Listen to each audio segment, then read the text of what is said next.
my name is Ashley and welcome back to my YouTube channel, That One Dish.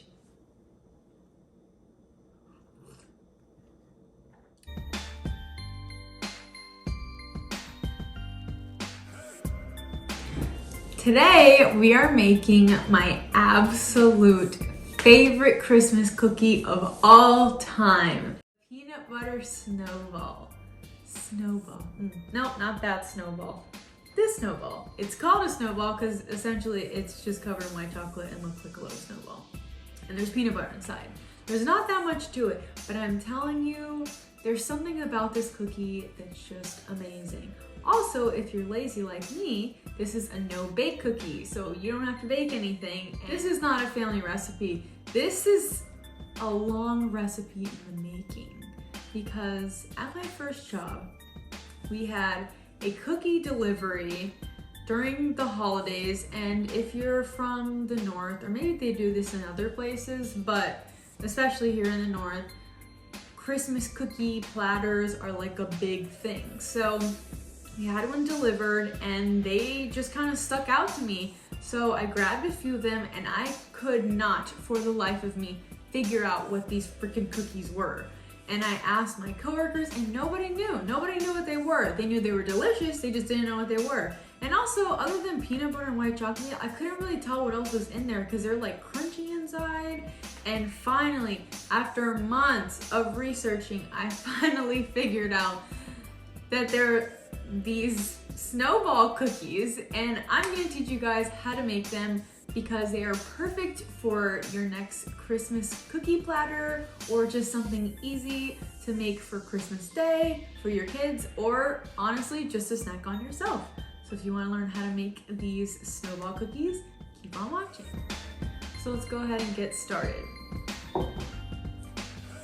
The first thing you're gonna need, in no particular order, because obviously I'm gonna go into how to make this. I need some butter. I use unsalted butter for baking because self-explanatory.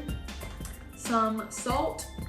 Any salt will do. I use the pink Himalayan salt because it's pink. Also, you're gonna need coconut oil. I got this from Marshall's, and yes, Colton's reason for it. Also, this salt was from Marshall's too, so whatever, good salt. And then molasses. The original recipe does not actually call for molasses, it calls for syrup, maple syrup. However, I haven't been to Canada in 2 years because it's been locked, so we have molasses. I'm just gonna use slightly less of it because molasses is super potent in my opinion, and I'm not trying to, I don't know, have like a bite full of molasses. You also need a star of the show, peanut butter, smooth peanut butter though, and you'll understand why. Some powdered sugar, no explanation here, just regular powdered sugar.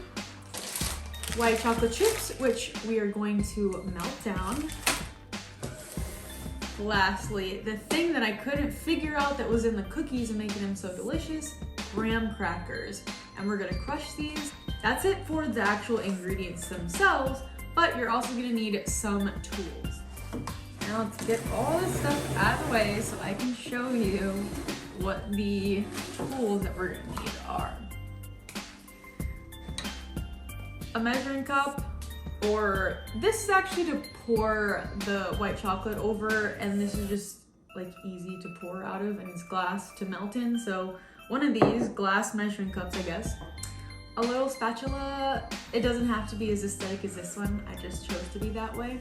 A cookie scoop, because obviously we're making cookies, and I finally bought a cookie scoop last week and I'm using it to the utmost potential. A bowl to mix things in because obviously we have things to mix. These are totally optional, but I want to make these cute. So I have these edible sprinkles. I got them from Joann's, I think, and they're just cute. And also I have white food coloring, which yes, white food coloring does exist. It is not a myth. And I'm just choosing to add it to the white chocolate so they're extra bright and snowball-ish. We have a Ziploc bag to crush up all of our graham crackers in. And since we are pouring chocolate over the cookies, we're gonna use one of these like baking sheets and then a drying rack on top, which yes, I just finally bought a drying rack, so we're gonna use it. And that's pretty much it. So to begin, I'm gonna put all of my tools away for now, except a bowl. I got a larger bowl because I have a tendency to get smaller bowls and think that I have enough room to mix in them, and I do not. So we have a large glass bowl, but everything else I don't really need at the moment. I'm just gonna start with the graham crackers because you have to like crush them up and everything. So for the graham crackers, we're gonna do 2/3 cup. Don't forget to close your bag before you start crushing them. Pro tip. And I'm gonna use this and kind of just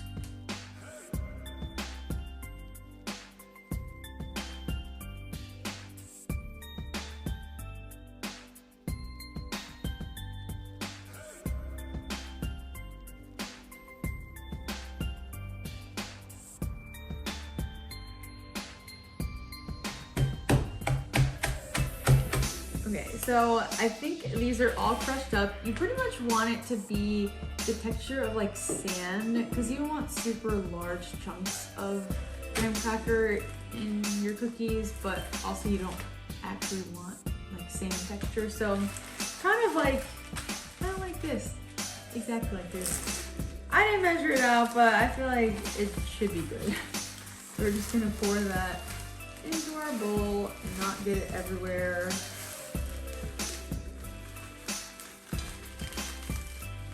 Actually, I feel like this might be more than me, but oh well. We'll see. Maybe I'll take a little bit out. Okay, so I'm dumb and just realized that my crushing mechanism is actually here to save the day because it is in fact a measuring cup and it has a 2/3 cup already on it. So I'm just gonna like scoop 2/3 of a cup,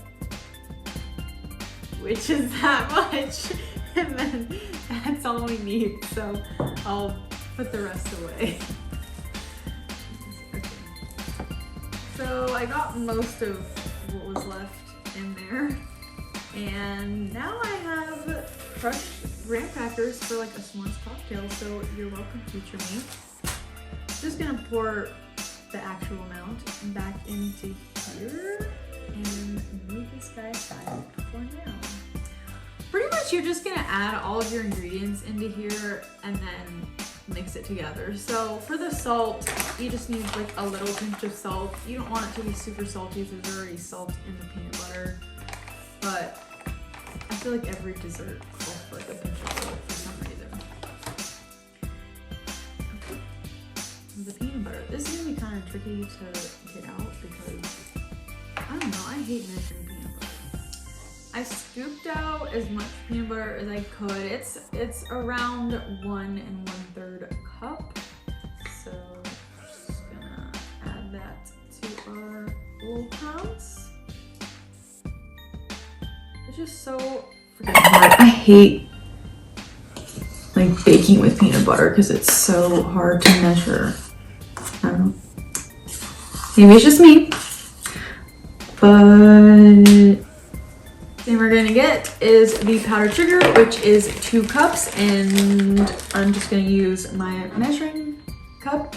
Is this a measuring cup? Yeah, measuring cup, because it's easy and convenient. What did I say, 2 cups? Okay. So pretty much this whole dang thing.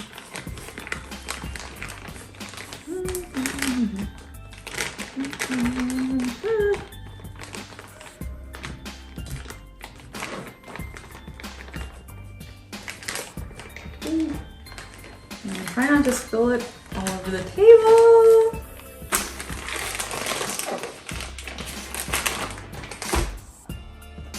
I did all right.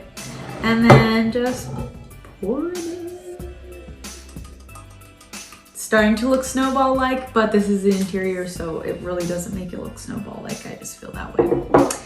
And I'm I'm just gonna start mixing this just a little bit so powdered sugar doesn't go everywhere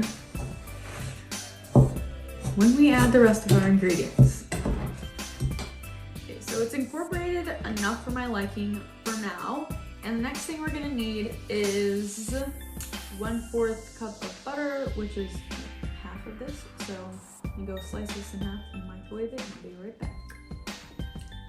Now that the butter is melted, we're just gonna pour this in and then combine it some more until it's super smooth.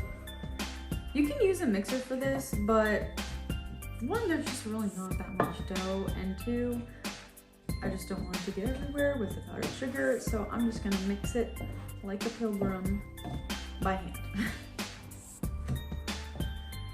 And the last ingredient that you're gonna need for the interior of the cookies is maple syrup, but since I don't have that, I'm just gonna use molasses. It calls for 1 tablespoon of maple syrup, but I feel like that would be way too much molasses, so I'm using a teaspoon. Yeah, a teaspoon of it. And hopefully that shouldn't be too overwhelming. Actually, I'm kind of nervous. I'm gonna add a little less than that.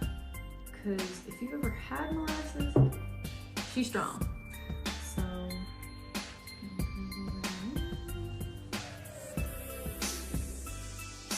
slow like molasses. Isn't that crazy? Slow like molasses.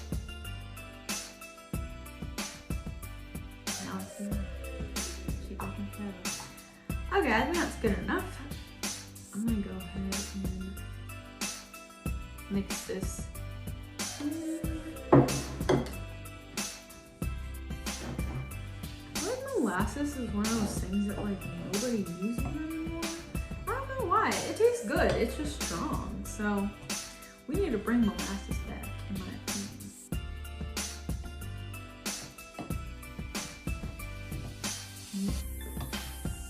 And now these guys are ready to be rolled up. And put this over. And I'm gonna get my handy dandy cookie scoop and the baking rack or tray or drying, whatever the hell this is called. And we're just gonna scoop out our little cookies. I like to make them like round, like roll them out. So I'm just scooping them so that they're the same size relatively. Okay, maybe I don't, because mine are kind of ugly right now.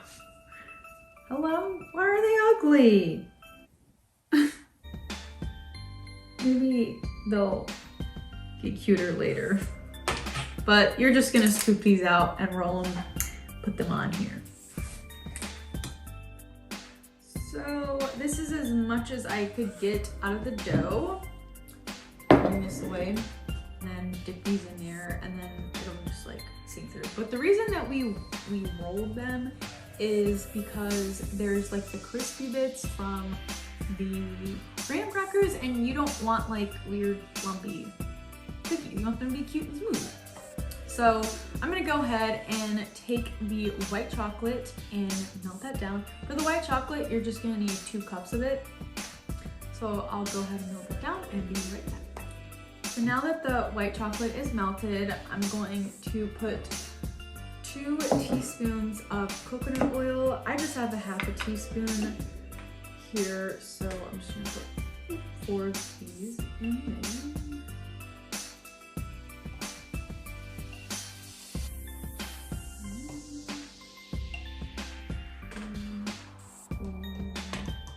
And it's way easier to melt the coconut oil first before you start pouring it in. Just so you know. We can go ahead and put that away, and then I think the coconut oil just helps with the consistency of the white chocolate as well.